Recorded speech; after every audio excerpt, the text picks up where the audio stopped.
अस्सलाम वालेकुम। तो strategic business leadership lecture number 1 में अभी हम शुरू करने जा रहे हैं। ये ACCA का प्रोफेशनल लेवल का पेपर है, strategic business leadership also known as SBL in short form. तो पहले इसमें क्या हुआ करता था कि P1 और P3 जो है ना पेपर हुआ करते थे, ठीक है। P1 और P3 इन दोनों को मर्ज करके फिर उसके बाद स्ट्रैटेजिक बिज़नेस लीडरशिप आ गया है। तो P1 के अंदर जो है तो गवर्नेंस के बारे में बात होती थी, रिस्क के बारे में होती थी, एथिक्स के बारे में होती थी, ठीक है। ये इनको हम टर्म्स को जाके देखेंगे, इनके अंदर पढ़ेंगे और मज़ीद देखेंगे। और P3 के अंदर होता था बिज़नेस एनालिसिस और लीडरशिप, ठीक है सर। तो अब ये 5 जो है तो बड़े अहम और एसेंशियल कंपोनेंट्स हैं हमारे SBL के अंदर, ठीक है। अब हम इसको पढ़ेंगे 1 बाय 1 और हर एक चीज़ कवर करते आएंगे, केस स्टडीज़ भी देखेंगे। तो पेपर को हमें जो है तो पहले तो पेपर को एनालाइज़ करना है किस टाइप का पेपर आएगा। तो सर ये जो है ना आपका ये 4 घंटे का ये पेपर आना है और इसमें एक केस स्टडी आएगी, ठीक है। एक इसके अंदर केस स्टडी आएगी। अलावा उसके आपका ये है कि आपको 15 दिन पहले एग्ज़ाम से पहले पता चल जाएगा कि कौन सी कंपनी की केस स्टडी आनी है सर। अब हम देखते हैं गवर्नेंस, जो कि हमारी पहली टॉपिक थी। इसके बारे में जो मैंने आपको बताया था गवर्नेंस, तो गवर्नेंस को हम शुरू करते हैं, ठीक है। जो मैं बता रहा हूँ टॉपिक्स उसको 1 बाय 1 देखते जाएंगे, करते जाएंगे। इंशाल्लाह बेस मजबूत करना है। बेस मजबूत करने के बाद क्या है कि स्ट्रैटेजीज़ हमारे लिए जो है बहुत ज़्यादा आसान हो जाएंगी इन टर्म्स कि हम क्वेश्चन बहुत आराम से सॉल्व कर पाएंगे जब हमको सब पता होगा। गवर्नेंस के अंदर पहली चीज़ जो आती है कि हम गवर्नेंस किस लिहाज से बात करें, क्योंकि हम जो है तो देखिए हम कॉरपोरेट के बारे में बात करेंगे, क्योंकि हमारा जो इंक्लिनेशन है वो हमारा बिज़नेस साइड इंक्लिनेशन है। हम जो है बिज़नेसेस के हिसाब किताब को देख रहे हैं, बिज़नेस को एनालाइज कर रहे हैं। एट द एंड हमारा गोल बिज़नेस ही है। तो कॉरपोरेट मतलब होता है कंपनी। तो जैसा कि आप देख सकते हो कि यहाँ पे कॉरपोरेट गवर्नेंस की बात हो रही है। ये देखो ये कॉरपोरेट गवर्नेंस की यहाँ पे बात हो रही है, ठीक है।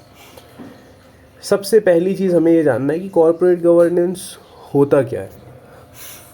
तो कॉरपोरेट गवर्नेंस जैसा कि मैंने यहाँ पे लिखा हुआ एक सिस्टम है, ठीक है। एक सिस्टम है, a system by which companies are directed and controlled, ठीक है। कंपनीज जो है हमारी वो कंट्रोल भी हो रही हैं और डायरेक्ट भी हो रही हैं by the means of corporate governance, ठीक है। ये जो कॉरपोरेट गवर्नेंस है इसके मीन्स से हमारी कंपनी डायरेक्ट हो रही है, कंट्रोल हो रही है। उसके अंदर एक सेट ऑफ कोड्स होते हैं जो कि बेसिकली हर कंपनी पे जो है ना अक्सर वबेश जो लिस्टेड कंपनीज़ होती हैं, जैसे कि आपने देखा होगा हमारे यहाँ इंडिया के अंदर सेबी हो गया, ठीक है, security and exchange board of India, ठीक है। तो वो बहुत सारी चीज़ें वो देखता है, स्टॉक्स वगैरह के जो लिस्टेड जो कंपनीज़ हैं उनके ऊपर रेगुलेशंस लगाता है। जैसे for example national stock exchange है, बॉम्बे स्टॉक एक्सचेंज है, और भी over the counter stock exchange है, ओवर द OTE जिसे कहते हैं ओवर द काउंटर एक्सचेंज। तो इन कंपनीज़ के ऊपर काफ़ी ज़्यादा जो पाबंदियां हैं वो लगाई जाती है through corporate governance codes.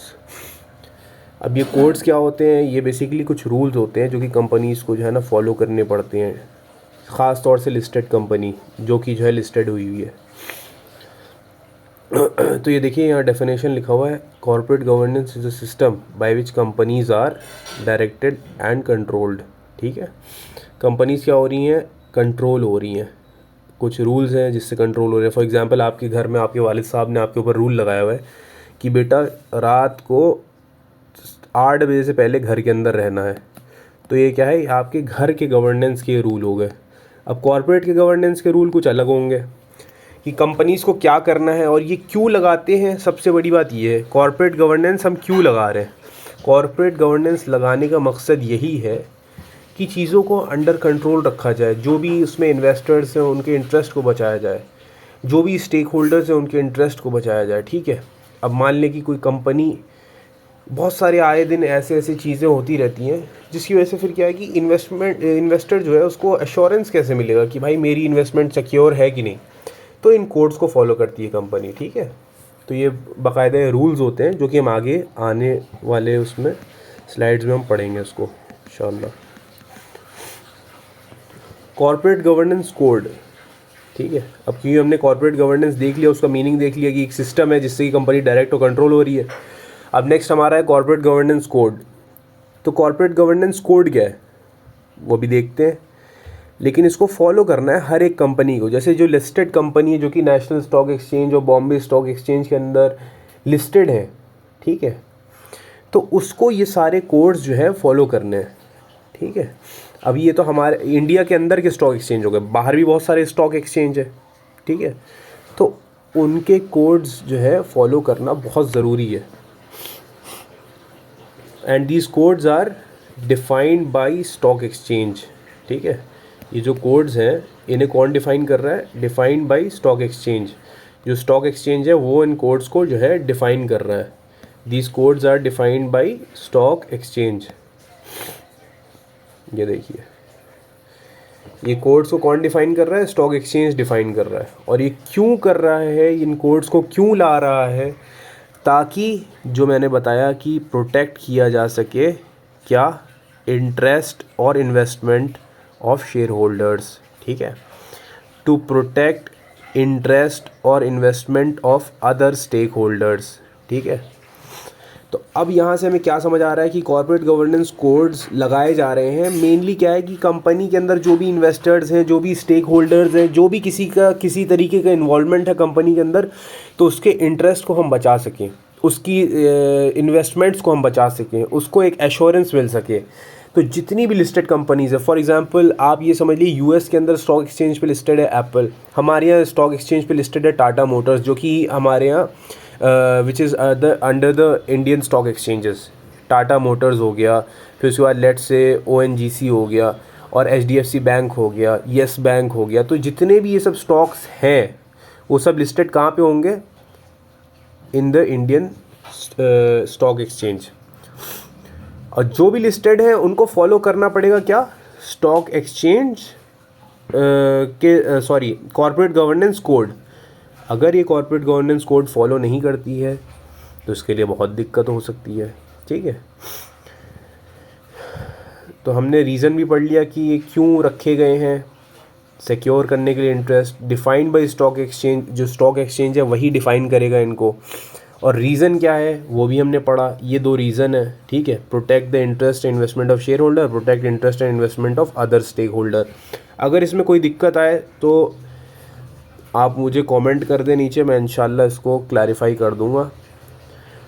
Proceed करने से पहले हम देखते हैं कि हायरार्की क्या होती है हमारी कंपनीज़ के अंदर, क्योंकि जब हमको हायरार्की पता होगी, ठीक है, अभी जैसे ये देख रहे हैं आप हायरार्की का ये पूरा ये बना हुआ है, ठीक है। हायरार्की जब हमको पता होगी ना तो हमारे लिए बहुत सारी चीज़ें आसान होंगी करना। क्यों? क्योंकि जब हमको हायरार्की पता होगी तो हमको पता होगा कि भाई कैसे कंपनी के अंदर फॉलो होती है बहुत सारी चीज़ें, कैसे इम्प्लीमेंटेशन होता है, कौन किसको ऑर्डर देता है, कौन किसके अंडर में होता है, और ये कॉर्पोरेट गवर्नेंस कोड किस पे कैसे लगते हैं। अभी जो मान लिया आपने कोई कंपनी शुरू करी, लेट्स से, ठीक है, कोई मान ले कि एक कंपनी शुरू करी, कोई लेट्स से मदर डेयरी आपने जो है, तो आपने जो है ना उसके फाउंडर हैं और हर एक चीज़ आपके अंडर कंट्रोल में है, आप जो फाउंडर हैं, तो हम लोग ओनर नहीं कहते, कभी भी ओनर की तरीके से रिफ़र नहीं करते, लेट्स से। तो अगर आप किसी भी कंपनी के फाउंडर है तो हम आपको कहते हैं चेयरमैन, क्योंकि एक सेपरेट एंटिटी कॉन्सेप्ट होता है, इसलिए हम chairman as a chairman refer करते हैं। और जब चेयरमैन है तो उसके अंडर में आते हैं CEO, जो कि होते हैं चीफ एग्जीक्यूटिव ऑफिसर। CEO के बाद जो आते हैं उनके नीचे हायरार्की में वो होते हैं board of directors. Board of directors में 2 तरीके के होते हैं, एक होता है एग्जीक्यूटिव, एक होता है नॉन एग्जीक्यूटिव। एग्जीक्यूटिव और नॉन एग्जीक्यूटिव, तो अब मुझे लगता है कि ये हायरार्की समझ में आ गई होगी। पहले आपका आ गया चेयरमैन, दूसरा आ गया CEO, फिर तीसरा आ गया board of directors. Board of directors में अब 2 तरीके के डायरेक्टर्स होते हैं, एक होते हैं एग्जीक्यूटिव डायरेक्टर, एक होते हैं non executive director. Executive director और नॉन एग्जीक्यूटिव डायरेक्टर में क्या फ़र्क है, अब आइए देखते हैं, ठीक है। एग्जीक्यूटिव डायरेक्टर एक कंपनी के अंदर एक full time as an employee जो है तो उसके अंदर काम करता है। डे टू डे जो डेली ऑपरेशंस हो रहे हैं हर एक चीज़ के अंदर वो इन्वॉल्व होता है, ठीक है। और सबसे बड़ा जो डिफरेंस है इन दोनों के बीच में कि ये जो नॉन एग्जीक्यूटिव डायरेक्टर है ये आपका पार्ट टाइम काम कर रहा है। ये देखिए जो है ना, ये पार्ट टाइम काम कर रहा है। नॉन एग्जीक्यूटिव डायरेक्टर आपका पार्ट टाइम काम कर रहा है, ठीक है। ये बहुत ही ज्ञानी आदमी है जो कि ऑलरेडी जो है ना काम वाम करके रिटायर हो गया। बस इससे एक तरीके से आप ये समझ लीजिए काइंड ऑफ कंसल्टेंसी आप कह सकते हो कि भाई ये कंसल्टेंसी एक तरीके से दे रहा है, आप ये सोच सकते हैं। ठीक है, तो ये क्या है, ये फिक्स्ड नॉन एग्जीक्यूटिव डायरेक्टर्स हमारे जो हैं, जो कि यहाँ पे लिखे हुए हैं नॉन एग्जीक्यूटिव ये वाले, तो ये फिक्स्ड फीस पे काम करते हैं। जबकि जो एग्जीक्यूटिव डायरेक्टर्स हैं ये आपके काम करते हैं किस पे, एक फ़िक्स सैलरी पे प्लस एक बोनस उनको मिलता है कि जितना भाई आपका जैसा परफॉर्मेंस होगा उस हिसाब से आपको बोनस दिया जाएगा। ठीक है, तो ये बोनस या परफॉर्मेंस रिलेटेड पे होता है इनका, प्लस इनका जो है फिक्स सैलरी भी इनकी होती है। मगर जो नॉन एग्जीक्यूटिव होते हैं, दो बताए मैंने, फिर से एक बार रिकैप कर दे रहा हूँ मैं कि एग्जीक्यूटिव, नॉन एग्जीक्यूटिव। एग्जीक्यूटिव आपका फुल टाइम काम करेगा, नॉन एग्जीक्यूटिव आपका पार्ट टाइम काम करेगा। और फुल टाइम वाला जो है वो एग्जीक्यूटिव वो इन्वॉल्व होता है डेली के डे टू डे ऑपरेशंस के अंदर। ठीक है, नॉन एग्जीक्यूटिव वाला क्या है, वो ज्ञानी आदमी है, वो कंसल्टेंसी दे रहा है, वो सिर्फ बता रहा है कि भाई आप इसको कर सकते हैं, आप उसको कर सकते हैं, लॉन्ग टर्म ग्रोथ को टारगेट कर रहा है नॉन एग्जीक्यूटिव डायरेक्टर। जबकि जो एग्जीक्यूटिव डायरेक्टर है आपका, ये देखता है कि मैं शॉर्ट टर्म स्ट्रैटेजी में इन्वॉल्व हो जाता है। इसका ये टारगेट नहीं है, लेकिन इसको शॉर्ट टर्म स्ट्रैटेजी में इन्वॉल्व होने पे ये मजबूर हो जाता है। क्यों? क्योंकि उसको बोनस मिल रहा है। ये दिखाएगा कंपनी का परफॉर्मेंस अच्छा है इस फाइनेंशियल ईयर में, तो इसको बोनस अच्छा मिलेगा। तो इवेंचुअली जो एग्जीक्यूटिव डायरेक्टर्स हैं वो इन्वॉल्व हो जाते हैं शॉर्ट टर्म स्ट्रैटेजीज़ के लिए।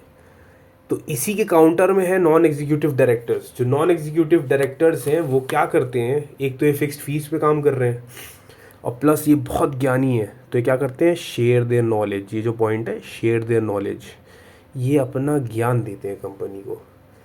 फिक्स्ड फीस पे काम करते हैं, अपना ज्ञान देते हैं। और प्लस ये क्या करते हैं, क्योंकि भाई इनका तो कोई शॉर्ट टर्म से कोई लेना देना नहीं है, इनको कोई ऐसा तो बोनस तो मिल नहीं रहा है, तो ये करते हैं चैलेंज। क्या चैलेंज करते हैं, शॉर्ट टर्म जो स्ट्रैटेजीज़ हैं उसको चैलेंज करेंगे। किसकी? ईडी की, यानी कि एग्जीक्यूटिव डायरेक्टर। ईडी मतलब यहाँ पर एग्जीक्यूटिव डायरेक्टर है। ठीक है, एग्जीक्यूटिव डायरेक्टर बेचारा, उसको बोनस मिल रहा है भाई, उसको अपनी फ़ीस भरनी है बच्चों की, उसको सामान लेना है, ख़रीदना है, घर का रेंट भरना है, हर एक चीज़ करनी है। तो क्या करेगा बेटा, चला जाएगा शॉर्ट टर्म स्ट्रैटेजी में। एक सोने का पहाड़ दो तो दूसरा सोने का पहाड़ के पीछे आदमी लग जाएगा। ठीक है, the way human psychology is. तो एग्जीक्यूटिव डायरेक्टर हमारा शॉर्ट टर्म स्ट्रैटेजी में चले जाता है अपना बोनस बनाने के लिए। On the other hand non executive director क्या करेगा, वो चैलेंज करेगा इसी शॉर्ट टर्म स्ट्रैटेजी को कि भाई साहब जो आप कर रहे हैं लॉन्ग टर्म में नुकसान दे देगी कंपनी को। ठीक है, तो लिहाजा बड़ा ही सोच समझ के आप कदम उठाइए। तो ये तो हमारी हायरार्की थी। आज हमने क्या देखा कि गवर्नेंस क्या होती है, क्योंकि गवर्नेंस भाई तरह तरह की होती है। हम देख रहे हैं specifically corporate governance. Corporate governance हमने देखा, ये रिकैप कर रहा हूँ मैं। और कॉर्पोरेट गवर्नेंस क्या है, एक सिस्टम जिससे कि कंपनीज डायरेक्ट हो रही हैं, कंट्रोल हो रही हैं, सीधी सी बात है। और कॉर्पोरेट गवर्नेंस कोड क्या है कि भाई कॉर्पोरेट गवर्नेंस है, ठीक है, सिस्टम है। अब वो सिस्टम कैसे चलेगा, जब तक उसके अंदर रूल्स नहीं होंगे तो सिस्टम चलेगा नहीं। आप चाहते हो एक मुल्क को चलाना, तो मुल्क को चलाने के लिए भी लॉ बनाने पड़ते हैं, तो कंपनी को चलाने के लिए भी तो लॉ बनाने पड़ेंगे। और उसके जो लॉ होते हैं उन्हें ही कहते हैं कॉर्पोरेट गवर्नेंस कोड। कौन देता है इन कॉर्पोरेट गवर्नेंस कोड को? Exchange board, stock exchange. ठीक है, जो स्टॉक एक्सचेंज है, जैसे हमारे यहाँ जो रेगुलेटर है, जैसे कि फॉर एग्जांपल सेबी जो है यहाँ पे इंडिया के अंदर, ये हमारे कॉर्पोरेट गवर्नेंस कोड जो है बनाएगी। ये हर कंपनी को फॉलो करने पड़ेंगे, जो कि लिस्ट हो रही है। लिस्ट हो रही है मतलब क्या है, स्टॉक एक्सचेंज में जो कि लिस्ट हो रही है उसको कॉर्पोरेट गवर्नेंस कोड फॉलो करने पड़ेंगे। और ये क्यों बनाए जाते हैं कॉर्पोरेट गवर्नेंस कोड? ताकि एक स्टेक होल्डर या शेयर होल्डर का पैसा और इंटरेस्ट दोनों बचाया जा सके। अगर ये नहीं होगा तो शेयर होल्डर्स पहली बात तो डरेंगे पैसा लगाने से, और दूसरी चीज़ क्या है, जिसने लगा दिया होगा उसका नुकसान भी हो सकता है। क्योंकि देखिए, जब पुलिस जब तक नहीं होगी तो चोरी होनी है। ठीक है, पुलिस के आने से ये गारंटी नहीं हो जाती कि चोरी नहीं होगी, लेकिन हाँ एक सिक्योरिटी होती है, एक प्रोटेक्शन होता है कि इंसान जो है थोड़ा सा अंदर से सिक्योर फील करता है कि भाई हाँ अगर कुछ है तो एक कानून नियम है जिसके तहत मैं बचूंगा, जिसके तहत गलत चीज़ें नहीं होंगी। There is an authority that is controlling everything. तो ठीक है, उसके बाद हमने हायरार्की देखी। हायरार्की में हमने देखा कि चेयरमैन, चेयरमैन के नीचे सीईओ, सीईओ के नीचे बोर्ड ऑफ डायरेक्टर आ गया, बोर्ड ऑफ डायरेक्टर के अंदर 2 हैं, एग्जीक्यूटिव, नॉन एग्जीक्यूटिव। एग्जीक्यूटिव वाला हमारा फुल टाइम आदमी है, नॉन एग्जीक्यूटिव वाला भाई पार्ट टाइम आदमी है। एग्जीक्यूटिव वाला से सीनियर होता है नॉन एग्जीक्यूटिव, क्योंकि नॉन एग्जीक्यूटिव करता है फीस पे काम, इसको 2 फीस, ये अपना ज्ञान देगा, जो साला साल ज्ञान इसके पास है, ये बाबा हैं। और एग्जीक्यूटिव वाला क्या है, डे टू डे ऑपरेशंस में इन्वॉल्व होता है। ये भाई साहब ऑफिस जाते हैं, देखते हैं, करते हैं, इनकी फिक्स सैलरी होती है, प्लस इनको परफॉर्मेंस के ऊपर बोनस मिलता है। लेकिन नॉन एग्जीक्यूटिव वाले के साथ ऐसा नहीं है, वो सिर्फ अपना ज्ञान देते हैं। और जब ये एग्जीक्यूटिव वाला है, ये शॉर्ट टर्म स्ट्रैटेजीज़ में इन्वॉल्व हो जाता है, तो इनकी चैलेंज भी करते हैं नॉन एग्जीक्यूटिव डायरेक्टर कि भाई जो आप कर रहे हो ये सही नहीं है लॉन्ग टर्म के लिए, आप अपनी जेब भरने के लिए देख रहे हो, ये गलत है। ठीक है, ये एक नॉर्मल ह्यूमन टेंडेंसी है। बाकी का हम आगे नेक्स्ट लेक्चर के अंदर कवर करेंगे, इसको शॉर्ट ही रखेंगे, 15 से 20 मिनट के अंदर कवर करूँगा मैं एक लेक्चर। और जो भी क्वेरीज़ हैं सब कमेंट्स में आप डालिए, ठीक है, और I will try to respond. Thank you so much.